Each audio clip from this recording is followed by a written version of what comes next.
me now welcome Elias Hess. Eli, please. Yeah.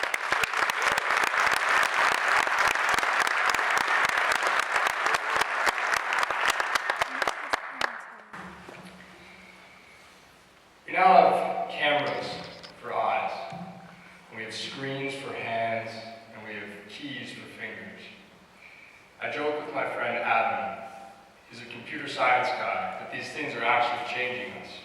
And he teases me for being stubborn and is surprised I can keep my phone in my pocket walking across campus. I was asked to reflect on my success at Lehigh, and it's really pretty simple. I look up. It forces me to operate in the moment. It allows me to engage and to think and to wonder and to daydream. We have lost the ability to be bored, and with it the state of mind that can make you appreciate the simple joys in life. So I encourage you all to look up. It helps me because I study buildings. I study how buildings are put together and how they operate, whether they're beautiful or banal, and how they can make us feel safe or vulnerable, force us to interact, or allow us to be private. Architects are the planners of the built environment. We're the imagineers of how our physical landscapes ought to look and feel. But I, like many of my peers in the audience, have come to understand that these buildings, or those genomes, or rock strata, or balance sheets, are simply lenses through which we see the world. Without such a lens, I would be lost and left wondering where to start making sense of this world. Because education is this puzzling process of making sense.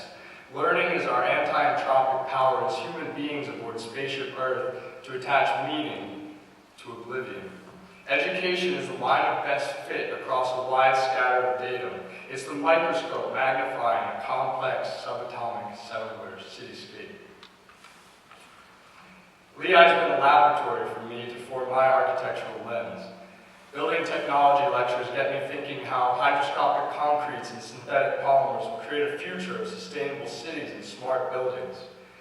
Urban policy seminars allow me to apply my hand as an architect to address issues of institutional racism and poverty that plague our built environment. In design studios, we study people as much as places, how to make parks safe and inclusive, how to pump new energy into existing structures so they can breathe and better serve their occupants.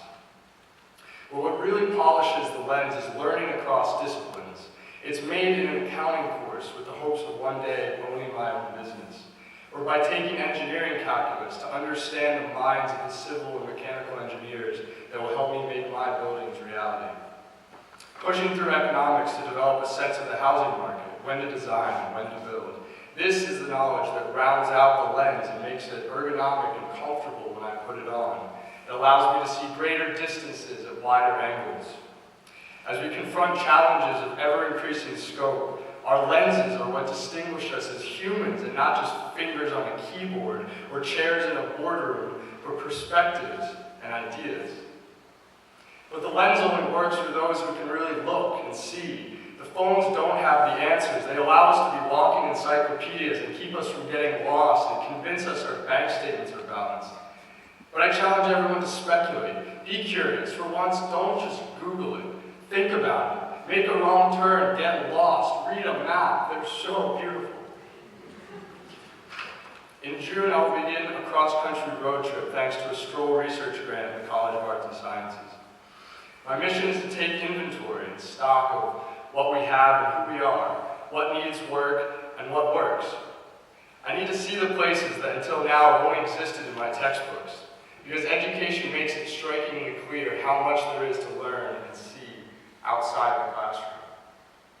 But I also want to compare our new traveling tools like GPS and apps versus the old ones, books and maps. I mean, can anyone my age even travel without a phone? And what does that mean for the way in which we interact and see as we move about in this world?